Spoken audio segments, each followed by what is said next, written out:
Nos destaques do Panorama CBN de hoje, eu conto para você que depois de uma pressão internacional sobre o caso de racismo contra o jogador Vini Júnior, a polícia espanhola reagiu e prendeu 7 pessoas suspeitas de crimes de injúria racial e ódio contra o brasileiro. Aqui no Brasil, no Paraná, mais uma reviravolta na Operação Lava Jato. A juíza Gabriela Hart voltou a assumir os processos da operação. Ela já foi substituta do ex-juiz Sérgio Moro e, em 2019, condenou o presidente Lula no caso do sítio de Atibaia.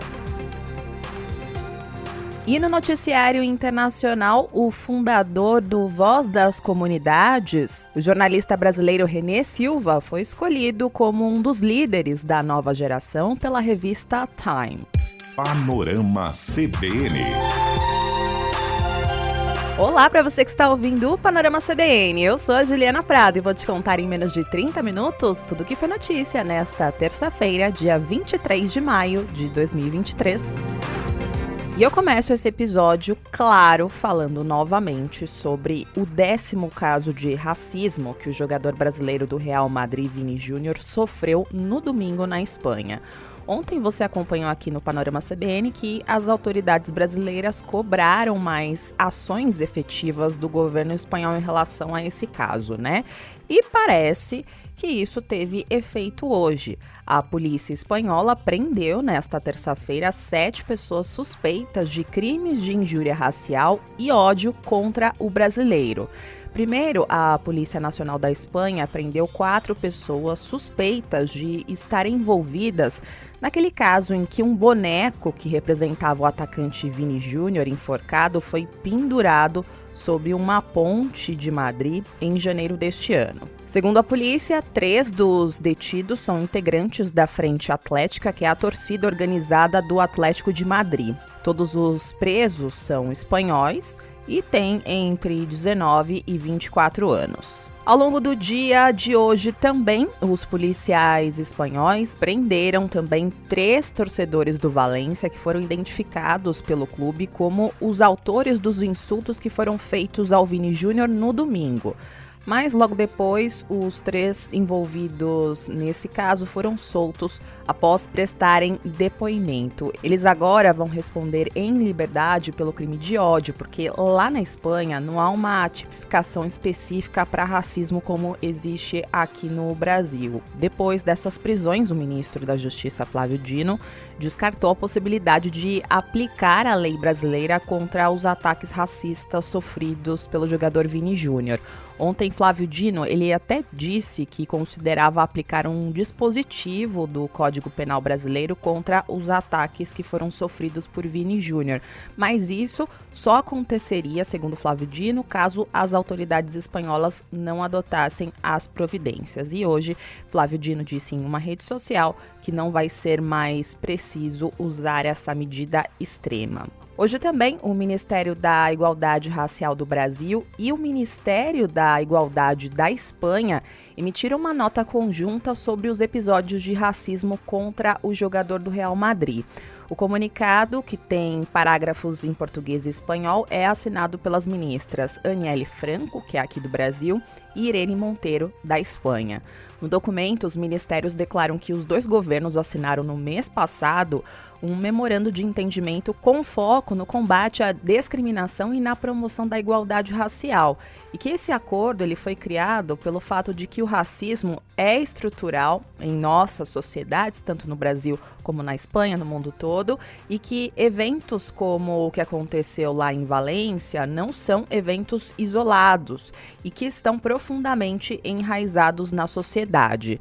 A ministra da Igualdade Racial, Aniele Franco, falou sobre as providências que foram tomadas até agora e também os próximos passos em relação a esse assunto. O Ministério Público já foi notificado, através do governo da Espanha. Então, nós lançamos uma nota conjunta também entre o governo do Brasil e o governo da Espanha, através do nosso Ministério da Igualdade Racial e também do Ministério da Igualdade de lá, onde nós notificamos a La Liga através do Ministério Público.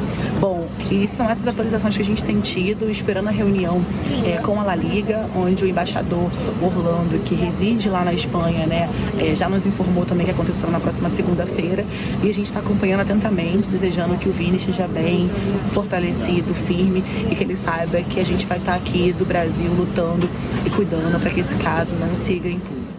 A La Liga, que é a entidade privada responsável pelo principal campeonato de futebol da Espanha, anunciou nesta terça-feira que vai pedir ao governo espanhol mais competência para poder julgar casos de racismo.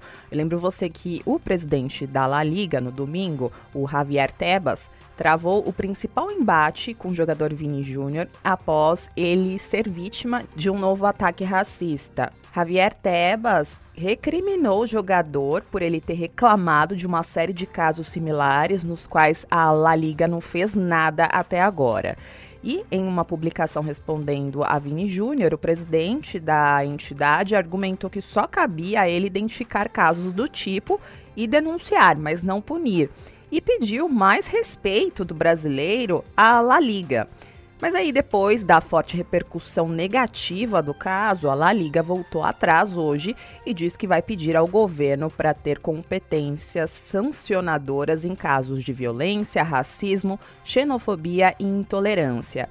Para isso, a La Liga vai propor a modificação de uma lei para que passe a ter autoridade para aplicar medidas, como, por exemplo, o fechamento temporário dos portões do estádio onde ocorram ofensas do tipo, a proibição de acesso a sócios ou torcedores que tenham ofendido jogadores ou outros torcedores e também a imposição de multas. Por fim, hoje também o técnico do Real Madrid, Carlo Ancelotti, voltou a falar sobre o caso. Para ele, o protocolo da FIFA, que evita os ataques racistas, deveria ter sido colocado em prática antes do jogo começar, porque, segundo o técnico, o argumento de que Vini Júnior teria provocado a torcida do Valência não é válido, já que os torcedores do time adversário começaram a insultar o jogador brasileiro 2 horas antes do jogo começar, quando o ônibus do Real Madrid chegou ao estádio. Carlo Ancelotti disse que agora é preciso agir para evitar novos episódios e reforçou que Vini Júnior é uma vítima desse caso. Condenar não é suficiente. Começamos a condenar os atos racistas há muito tempo, mas depois de condenar, é preciso agir. E acho que ainda não agimos para acabar com esse problema. É um problema de racismo e de insulto às pessoas. Vinícius é uma vítima do que está acontecendo. Ele não é culpado. Ele é uma vítima que às vezes parece ser culpada, pois dizem que ele está provocando e que tem uma atitude ruim. Mas, para deixar claro, ele é a vítima de tudo isso. Agora eu vou retomar um assunto que a Natália Furtado contou para você na edição da manhã do Panorama CBN de hoje, que tem relação com a Operação Lava Jato. Ontem à noite, o juiz Eduardo Apio, que estava à frente dos processos da operação no lugar do ex-juiz Sérgio Moro, foi afastado do cargo pelo Tribunal Regional Federal da 4ª Região, depois que uma investigação apontou que ele, supostamente, teria acessado um processo com contato do filho de Marcelo Malucelli, que é um desembargador afastado da operação, e ter feito uma ligação para ele. Sim, a história é um pouco esquisita, mas é isso. Segundo a decisão do tribunal, o juiz Eduardo Apio ligou para um filho do desembargador, que é genro de Sérgio Moro, e o ameaçou. Eu recomendo que você ouça o último episódio deste podcast, porque a Natália contou toda essa história para você saber mais detalhes. Eu vou contar para você agora a novidade do dia, que gerou aí uma reviravolta no caso, porque a juíza Gabriela Hart, ela vai substituir temporariamente Eduardo Apio na 13ª Vara da Justiça Federal do Paraná e automaticamente ela vai assumir a responsabilidade dos processos da Operação Lava Jato. E esse nome aí é bem conhecido, porque Gabriela Hart já foi substituta do ex-juiz Sérgio Moro durante processos da operação. Inclusive, ela é próxima a Sérgio Moro e foi até acusada na época de copiar e colar as sentenças de Sérgio Moro em outros processos da Lava Jato. E em 2019, ela condenou o presidente Lula no caso do sítio de Atibaia. Na época, ela teve um embate com o presidente durante uma audiência. Eu vou refrescar aqui a sua memória com um trechinho aí dessa discussão. Doutor, eu só queria perguntar para o meu esclarecimento, porque eu estou disposto a responder toda e qualquer pergunta. Eu sou dono do sítio ou não? Isso o senhor que tem que responder, não eu, doutor, e eu não estou sendo interrogada nesse momento. Não, quem me acusou. Doutor, e assim, senhor ex-presidente, esse é um interrogatório, e se o senhor começar nesse tom comigo, a gente vai ter problema. Eu não imaginei que fosse assim, doutora. Eu também não. Desde que o juiz Eduardo Apio assumiu os processos da Lava Jato, ele começou a rever todas as decisões que foram tomadas sobre esse assunto anteriormente. E ele até anulou algumas, como a condenação do ex-governador do Rio, Sérgio Cabral. E por causa disso, os ex-procuradores da Lava Jato criticavam Eduardo Apio e o acusaram de ser parcial nos processos. Ontem, Eduardo Apio até disse em entrevista à Globo News que considerava a condenação do presidente Lula injusta. E hoje, também em entrevista à Globo News, o senador Sérgio Moro falou sobre o afastamento do juiz. Ele disse que ajudou a denunciar o suposto telefonema com ameaças realizado pelo juiz Eduardo Apio ao filho do desembargador Marcelo Malucelli. Ele também falou nessa entrevista que Eduardo Apio estava sendo parcial e tomando um lado nos processos da Lava Jato. Eu fui 22 anos juiz. Eu nunca ouvi uma história dessa. É algo que mostra, além do comprometimento da parcialidade do juiz, um certo nível de desequilíbrio. Claro que tem que se apurar os fatos, completamente, mas eu não vejo como um juiz com condições psicológicas, sendo ele mesmo, se for ele mesmo o autor dessa ligação, que aparentemente é, pelos indicativos, como vai deixar um juiz desequilibrado emocionalmente para conduzir os trabalhos ali da jurisdição. Agora, a Corregedoria do Conselho Nacional de Justiça deve avaliar se Eduardo Apio vai continuar afastado ou não do cargo. A terça-feira em Brasília foi bem agitada também do ponto de vista político, porque duas CPIs começaram a funcionar hoje. A CPI do MST, que quer investigar ações do Movimento Sem Terra e que, segundo deputados da oposição, promete desgastar a imagem do governo Lula. E também a CPI da manipulação no esporte, que quer investigar o esquema das apostas esportivas. Essa daí não preocupa o governo, não, e na verdade atrai olhares, porque é um assunto muito popular. Então, os deputados que fazem parte dessa CPI vão aproveitar aí o palanque para mostrar o seu trabalho. E essas duas CPIs, elas prometem. Pelo menos a CPI do MST hoje já começou com uma energia caótica. A primeira reunião para definir o plano de trabalho da CPI do MST foi marcada por brigas entre deputados do PT e do PL. A oposição, que é ligada ao ex-presidente Jair Bolsonaro, fez discursos com críticas ao MST, classificando o movimento de criminoso e responsável por invadir e incendiar fazendas, além de matar animais. E ao chamar o MST de movimento do grupo de marginais, o deputado Éder Mauro, do PL, iniciou uma discussão com o deputado Valmir Assunção, do PT.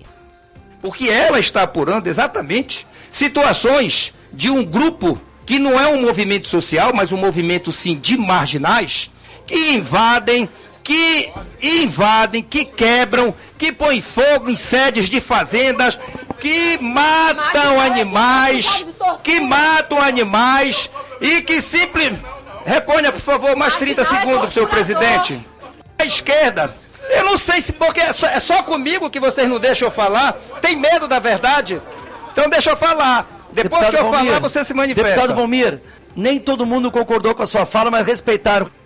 O presidente da CPI do MST, o deputado Tenente Coronel Zucco, do Republicanos, ele até precisou interromper a sessão pelo menos 3 vezes para acalmar os ânimos dos deputados. Na sequência, a presidente do PT, Gleisi Hoffmann, saiu em defesa do movimento e disse que a CPI ela só tem o objetivo de criminalizar o grupo. Eu não sei se todos os senhores conhecem uma propriedade, um assentamento do MST. Eu não sei quantos aqui já foram. Eu já fui em muitos. Como já fui em muitas propriedades, grandes propriedades do agronegócio, a minha família tem. Conheço os dois lados. Eu sei o que é trabalhar na terra, as dificuldades que tem e as dificuldades que tem o MST. Tratar o movimento, tratar essas pessoas como bandidos é uma injustiça enorme, porque essas pessoas produzem. No meu estado, nós temos grandes cooperativas do MST. A CPI também vai apurar quem financia as atividades do movimento. Agora, em relação à CPI da manipulação no esporte, o clima por lá estava mais tranquilo. O relator da CPI, Felipe Carreiras, apresentou o plano que vai guiar os trabalhos da comissão. A proposta ela ainda precisa ser submetida à votação, mas, de forma resumida, o plano de trabalho do deputado determina que só serão objeto de investigação da comissão as supostas manipulações em jogos de futebol profissional. Além disso, segundo o plano, serão apuradas pela comissão partidas do futebol masculino e feminino. Também foi apresentado nessa sessão de hoje o nome de pessoas que vão ser convocadas para prestarem depoimento na CPI.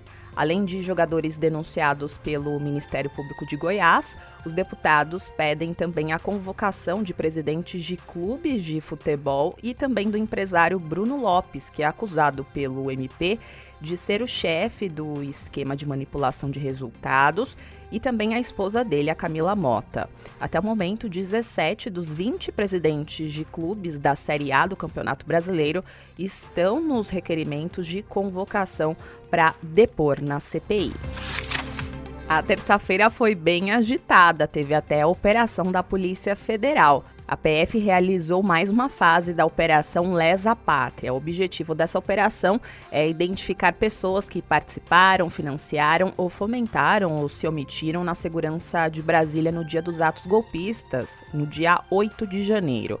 E hoje, nessa 12ª fase da operação, os alvos de prisão e busca e apreensão dos policiais foram exatamente os policiais militares do Distrito Federal que não cumpriram a função de forma correta no dia da invasão dos prédios do Congresso, do Palácio do Planalto e do Supremo Tribunal Federal. E quem foi preso hoje durante a operação foi o Major Flávio Silvestre de Alencar. Ele era o policial responsável pela tropa que estava posicionada ao lado do Congresso Nacional, na pista que dá acesso ao Supremo Tribunal Federal.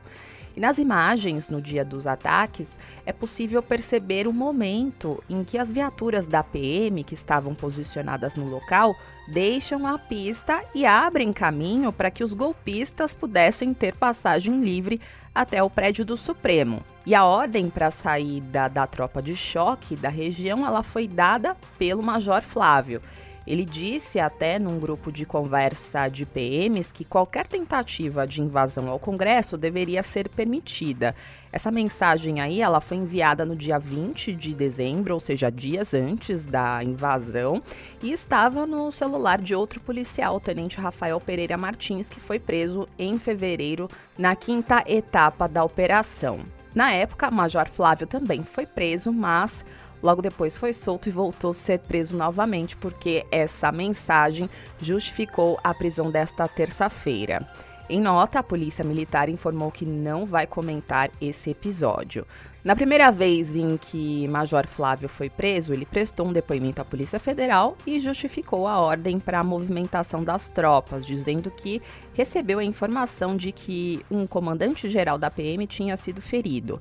O militar disse, então, que solicitou as viaturas e os policiais que estavam ao lado do Congresso para resgatar esse comandante-geral, mas que as munições químicas tinham acabado e que o blindado da PM, que estava posicionado no local, apresentou defeito e não disparou o jato de água para afastar os manifestantes.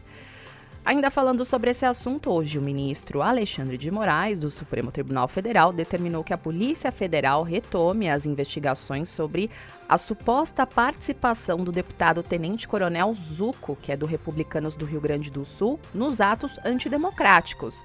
Você já ouviu esse nome hoje por aqui, porque ele é o atual presidente da CPI do MST na Câmara dos Deputados. E o caso do deputado tenente-coronel Zuco envolve a suspeita de patrocínio e incentivo a atos antidemocráticos no Rio Grande do Sul e em Brasília contra o resultado das eleições de 2022. Na época, ele era deputado estadual e o pedido da investigação começou no Rio Grande do Sul, mas o Tribunal Regional Federal da 4ª Região entendeu que, como o deputado tem foro privilegiado, a análise deveria ser feita pelo STF. E aí o ministro Alexandre de Moraes, que é o relator das investigações sobre os atos golpistas, autorizou que a Polícia Federal analise se há indícios de crime na conduta do parlamentar. Sobre esse assunto, aconteceu uma coisa muito curiosa durante a CPI do MST. A deputada Sâmia Bonfim, do PSOL, ela foi impedida de ler essa notícia que eu contei para você sobre a decisão do ministro Alexandre de Moraes. E essa censura partiu do presidente da CPI, o deputado tenente-coronel Zuco. E também me inscrevi, senhoras e senhores, para dar uma notícia que acabou de sair na imprensa, porque ficaram bastante incomodados com os deputados que falaram a respeito das investigações da Polícia Federal que recai sobre o presidente, mas acabou de sair a notícia que o Moraes autoriza a Polícia Federal a retomar a investigação do presidente da CPI do MST pela participação em atos democráticos, que até agora o senhor estava dizendo que era mentira. Deputada Sâmia, nós não vamos permitir ataques pessoais. Sobre essa nota que a senhora falou, já tinha sido publicado. Deputada Sâmia, isso não é pauta dessa CPI. Depois de ter sido censurada 3 vezes, a deputada Sâmia Bonfim teve o direito de fala restabelecido. Do Distrito Federal, vamos para São Paulo, porque entrou em vigor hoje uma lei que estabelece um protocolo de combate e proteção contra a violência sexual em bares, restaurantes e baladas da cidade de São Paulo. Esse projeto, que agora virou lei na capital paulista, se chama Não Se Cale e foi inspirado em uma lei de Barcelona, na Espanha, que foi usada no caso do jogador Daniel Alves. Você provavelmente deve se lembrar disso. A lei aqui de São Paulo, ela tem o objetivo de proporcionar um acolhimento rápido a todas as mulheres que sejam vítimas de agressão sexual nesses espaços de lazer. E a adesão ao protocolo é voluntária e os estabelecimentos vão passar a ter um selo que vai ser fixado nos locais. Para isso, os espaços devem providenciar a capacitação dos funcionários para detectar as situações de agressão sexual e o procedimento de ação diante desses casos. Hoje, em entrevista à CBN, a fundadora da startup Livre de Acesso, a Ana Adobati, que treina profissionais para agir diante de casos de agressão, assédio e abuso sexual, disse que a educação de gênero vai ser fundamental para que o protocolo funcione de fato. Que treinamento é esse? Que é não só o como fazer, mas também o próprio agente que vai ali colocar o passo a passo, que seja o garçom, o bartender, ele também tem um olhar que não seja enviesado. E quando a gente diz que não é enviesado, é você não julgar que aquela mulher deu brecha, olha a roupa que ela tá usando, ela queria. Então, todo esse tipo de educação, que é uma educação que a gente fala que é educação de gênero, ela é extremamente importante para que funcione esse protocolo. Na economia, no mercado financeiro, a Bolsa de Valores de São Paulo encerrou o dia de hoje em baixa de 0,26% aos 109.928 pontos. No mercado de câmbio, o dólar comercial fechou o dia em alta de 0,03%, cotado a R$ 4,972. Já o euro encerrou o dia com uma queda de 0,37%, cotado a R$ 5,354. No noticiário internacional, eu trago informações que têm relação com o Brasil, porque o jornalista brasileiro René Silva foi escolhido um dos líderes da nova geração pela revista Time. A lista de 2023, que tem 10 nomes, foi publicada hoje e a revista destaca o papel de René Silva como fundador do jornal Voz das Comunidades, que ele criou aos 11 anos com o objetivo de discutir questões sociais e mostrar iniciativas que mereciam apoio lá no Complexo do Alemão, no Rio de Janeiro.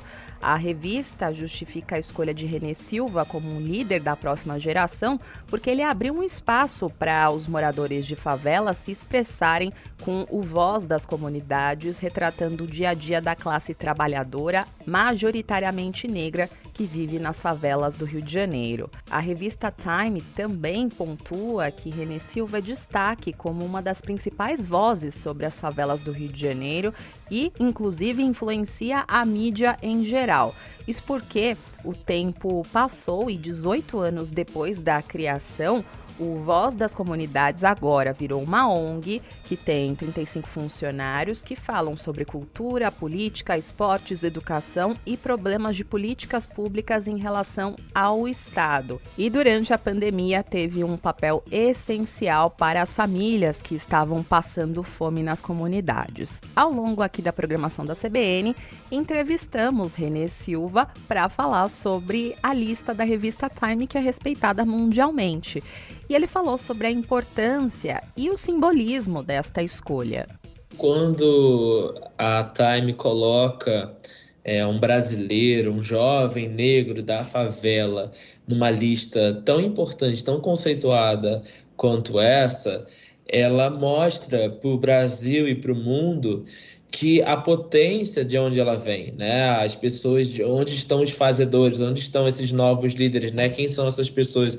Então hoje não é só o René Silva que está ali sendo nomeado, mas acho que toda uma geração de jovens fazedores da favela que durante a pandemia nós nos movimentamos muitos para fazer com que as pessoas mais pobres das favelas do Rio de Janeiro e do Brasil tivessem acesso a um prato de comida, por exemplo. Então, quando o Voz das Comunidades, um veículo de comunicação comunitário das favelas, né, que amplifica as vozes das favelas, ganha esse destaque, quando eu ganho esse reconhecimento, na verdade não é só meu, é um reconhecimento coletivo de várias outras pessoas que fazem parte da equipe do Voz das Comunidades, de vários outros movimentos culturais, sociais de favelas daqui do Rio de Janeiro e do Brasil que desenvolvem projetos incríveis. Além de René Silva, a Time elegeu outros nomes, como a atriz britânica Florence Pugh, que já participou de vários filmes, incluindo filmes da Marvel, como Viúva Negra e Gavião Arqueiro. Agora eu vou indo nessa. Muito obrigada pela companhia de hoje. O roteiro e a produção deste episódio foram feitos por mim e a montagem e a sonorização são da Débora Gonçalves, a Debs. E você pode me encontrar lá nas redes sociais, no @Juliana_Deprado no Twitter e no Insta, é só procurar por @JulianaDeprado. E tem também o e-mail, que é o juliana.prado@cbn.com.br. E não se esqueça que amanhã tem a edição da manhã do Panorama CBN, a partir das 7 horas da manhã, com a Natália Furtado. Combinado? Beijos pra você e até mais!